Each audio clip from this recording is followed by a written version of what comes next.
Okay, so we're going to cover Unit 9 Notes 2 practice problems in this video. So let's go ahead and get started. Number 1 says, what is the acceleration of a bicyclist from the start to finish in the picture below? We actually did this problem in the notes, but let's go ahead and review it. So let's go ahead and write down some pieces of information that we have from the problem. We know that the initial time, so I'm going to put time initial, so that's going to be what the initial time was. That's going to equal 1 second. And then time final was 4 seconds. So we're going from the initial part of the problem to the very end. That was 4 seconds. And then I know velocity initial was equal to 5.5 meters per second. And then velocity final was equal to 1.0 meters per second. And then the question is asking for, what is the acceleration? All right. Well, we've defined in the notes that acceleration is equal to a change in velocity divided by the change in time, right? So in other words, we haven't seen this equation before. We kind of saw it like v2 minus v1. I'm going to be more specific. So I'm going to write a more specific version of that equation. It's the final velocity minus the initial velocity divided by the final time minus the initial time. All right, so do we have those numbers? Yeah, we wrote them down right here. So let's go ahead and start solving for that. The acceleration is equal to final velocity, which was 1, minus the initial velocity, which was 5.5, and then final time, which was 4, minus the initial time, which was 1. All right, so I just took all that data right here and plugged it into the equation that we came up with here. And to get the answer, you got to plug into a calculator, but we already did this in the notes. So the acceleration that we got in the notes was negative 1.5 meters per second squared. Now, just to clarify one more time, that doesn't mean that this person is traveling in the negative direction. Let's say going to the right was going to the positive direction and going to the left was the negative direction. This negative acceleration doesn't mean that he's going in the negative direction to the left necessarily. It's just saying that the tendency for speed to go that way, or in this case this way to the left, would be the correct answer. So acceleration, he is slowing down, so the speed is going towards the left, so he's slowing down. So that's the answer to number 1. Number 2 says acceleration can have positive and negative values. What do they mean? Well, I'm going to go ahead and try to type here. So, positive and negative values dictate the direction of the acceleration. So that's the answer that I want to kind of point out. And we kind of talked about that in number 1. The positive and negative value just tells us which way the object is going to be accelerating. It doesn't necessarily tell us which way the object is going. It just tells us which way the object is going. So number 3, describe a scenario where you can have a positive or negative velocity but no acceleration. Actually, hold on. Let's go to continue with number 2 still. An example of positive acceleration.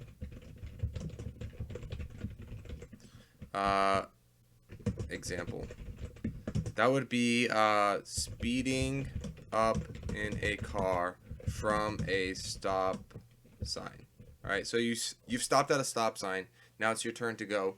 As you speed up, you have to accelerate. So when you accelerate, that's when you have a positive acceleration. Whereas a negative acceleration example would be slowing down towards a stop sign. Okay. So those are both examples of here we have a positive acceleration example and negative acceleration example. So let's continue to number 3, which says describe a scenario where you can have a positive or negative velocity but no acceleration. So I'm going to try to draw an object here. Let's say we just have like a ball or something, and it's going this way. That's going to be the positive direction. If the ball is going at a constant rate, so let's say it's traveling at let's say 5 meters per second. Okay, so someone threw a ball, and now it's traveling at 5 meters per second towards the positive direction. So we have a positive 5. If the speed is not changing, the acceleration, there is no acceleration. So acceleration is defined as change in velocity. So just remember that acceleration is equal to a change in velocity. There we go. So I'm going to put that down here. If the object is consistently going at the same speed and it's going at the constant 5 meters per second, you don't feel an acceleration because there is no acceleration, right? So the same thing can happen with a negative velocity. So if the object was going in this direction, towards the negative direction, you can go a negative 5 meters per second. If it was going the opposite direction, it could be going backwards, and it could be going at the same speed. As long as it's going at the same speed and the velocity is not changing, there is no acceleration. All right, so that's number 3. Number 4 says, what is the acceleration of the object during line A on this graph? So this is another one that we did in class in the notes. So we're taking a look at this graph right here. We're only taking a look at this segment, starting from here and ending here. All right. So we got a couple of points here. I'm going to put down in the work section the equation for acceleration that we learned. Acceleration was the difference in velocity over the difference in time. All right. And then we learned it in the notes and kind of like in the previous problem where we have v final minus v initial over t final minus t initial. Okay. The other way we wrote it down was v2 minus v1, t2 minus t1. All right, but in this case, we start off at this point right there. That point, we're going to get the coordinates. So the coordinates there are 0 and 20. And the coordinates here are going to be 20 and 0. So they're the exact opposite, right? So let's go ahead and put in the velocity. So velocity or speed is going to be represented by the y value. At the final point, it's going to be 0 minus 20. And then let's go ahead and put in the times. So the final time was 20, and the initial was 0, so 20 minus 0. So over here we get negative 20, and on top we get 20. So negative 20 over 20 is just negative 1. So the acceleration that we get is just negative 1 meter per second squared. All right, so that's the answer to number 4. Number 5 says, Natalie accelerates her skateboard along a straight path from 0 meters per second to 4 meters per second in 2.5 seconds. Find her acceleration. So we've got some numbers here. We have a final velocity, which was 4 meters per second. And we had an initial velocity, which was 0 meters per second. So she started just standing still, and then she eventually got to a point where she was going at 4 meters per second. And the change in time, not just the time it took, but the at a given point, it's the change in time was 2.5 seconds. And then we're looking for acceleration. What is acceleration? Well, we know the equation is change in velocity over change in time. So in this case, the change in velocity was 4 minus 0, and the change in time was already given to us. That was 2.5 seconds. All right, so 4 minus 0 divided by 2.5, so it's just 4 divided by 2.5. I'm going to put that on the calculator. 4 divided by 2.5. I get an acceleration of 1.6 meters per second squared. All right, so that's the answer to number 5. Number 6 says, find the acceleration of a northbound subway train that slows down from 12 meters per second to 9.6 meters per second in 0.8 seconds. Okay, so we gotta list off the same things as the previous problem: the final velocity, the initial velocity, and we also have a change in time. Okay, so we'll start off with the change in time. The change in time was 0.8 seconds. Let's mark off that we also need acceleration. And then we need a final and initial velocity. I want to kind of identify here which one's which. So we know that the train is slowing down So it's going from a faster speed to a slower speed. So the faster speed was the initial velocity. That's going to be 12 meters per second. And the slower speed was 9.6 meters per second. And we know that acceleration is the change in velocity over the change in time, which means it's v final minus v initial over the change in time, which was already given to us.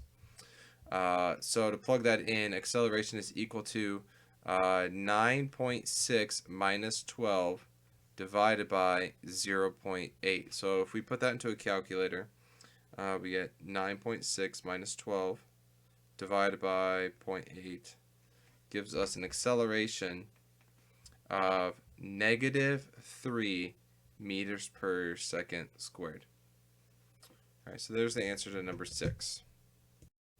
Number 7 says my car accelerates at an average rate of 2.6 meters per second squared. How long will it take her car to speed up from 24.6 meters per second to 26.8 meters per second?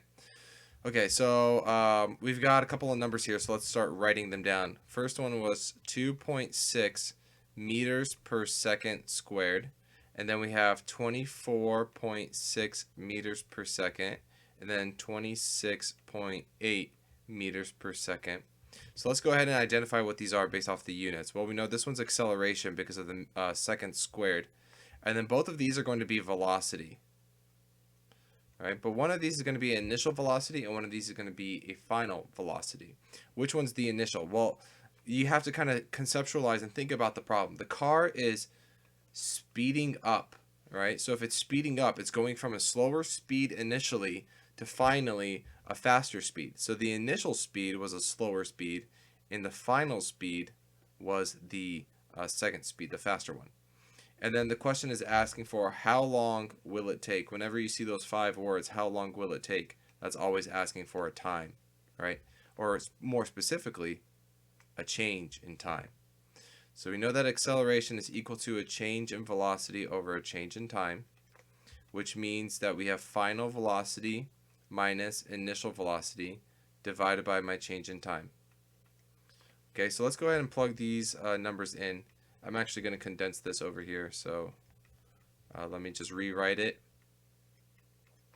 And let's rewrite this equation so that we're solving for time, because that's what we're looking for over here. So if we're solving for time, the change in time is going to equal my v final minus my v initial over my acceleration.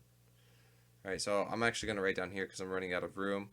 My change in time, if I start plugging in numbers, is going to be 26.8 minus 24.6 divided by 2.6. So let me go ahead and put that into the calculator. 26.8 minus 24.6 divided by 2.6. I get a change in time. So the change in time, how long did it take, was 0. I'm going to round to 85 seconds. All right, so that's how long it took for that car to speed up from 24.6 meters per second to 26.8 meters per second. All right, that's number 7. Number 8 is a graphing problem. So it reads, a car accelerates from a stop at a rate of 2 meters per second squared for 20 seconds, then continues at constant speed for 40 seconds. Graph the speed versus time of the car. What is the car's speed at 10 seconds? What is its final speed? So we have a lot of things going on in this problem. I'm actually going to make a couple more tick marks here that I'll need. 1, 2, 3, 4, 5. Right there. And then right there. Okay, so I put down some tick marks here on to this problem to kind of help us label the axes. The problem is first telling us graph the speed versus time of the car. So we have speed versus time. So in this case we have speed over here, and that's going to be in meters per second. And then we have time on the bottom here in seconds. Okay, so the first thing we always have to do is label our axes. And then time is going to be, so the car goes for 20 seconds and then continues for another 40 seconds. So it looks like the total time is going to be 60 seconds. So we have 10, 20, 30, 40, 50, and then 60. Now what we can do is label the y-axes with some units. I've done this problem before, and I think it's best if I just kind of label these in multiples of 25. That means every single block that I go up is going up by 5. So here's 25, here's 50, and then here's 75. And that'll just make sure that we have enough range to kind of climb with our lines here. So let's go ahead and actually start plotting. This says a car accelerates from a stop at a rate of 2 meters per second for 20 seconds. Well, whenever you see this word stop, what that actually means is that you're going 0 meters per second. And you've probably made that connection already, but just be aware of that. Whenever you see the word stop, that means 0 meters per second. So that means in the problem, we actually started here. That's at time equals 0, but it's also meaning that the velocity was 0. So over here, I'm going to put 0 and then 0 for both of these just to indicate that we're starting from there. And then with our line, we are accelerating at 2 meters per second squared for 20 seconds. That means for every second that we go by, this goes up 2. So after 20 seconds, this means that it'll go up to 40. All right, because if we multiply 2 meters per second for 20 seconds, I can kind of do the math here on the side. So we have the acceleration is 2 meters per second squared, and that is equal to my change in velocity over my change in time, which was 20 seconds. So that means my change in velocity was equal to 40. All right, so I know that it's going to equal 40. So we go from 20 up to 40. So that's 25, 30, 35, 40. So we got that first part down at 2 meters per second for 20 seconds until it got to 40 meters per second. Then continues at constant speed for 40 seconds. Well, if there's a constant speed, do we have a change in acceleration? Well, no, we don't. If you're going at the same speed, your acceleration is not going anywhere. So that means you have a 0 acceleration. You have a slope of 0. Just like that. All right. And then it asks us, what is the car's speed at 10 seconds? Well, now that we have this entire graph plotted at 10 seconds, the speed was right there. So that's going to be 5, 10, 15, 20 meters per second. So at 10 seconds, there's 20 meters per second. What is the final speed? Well, the final speed was 40 meters per second because that's what we found there. That was the final. So 40 meters per second there. All right, so that concludes the Notes 2 practice problems. We'll see you when we get to Notes 3.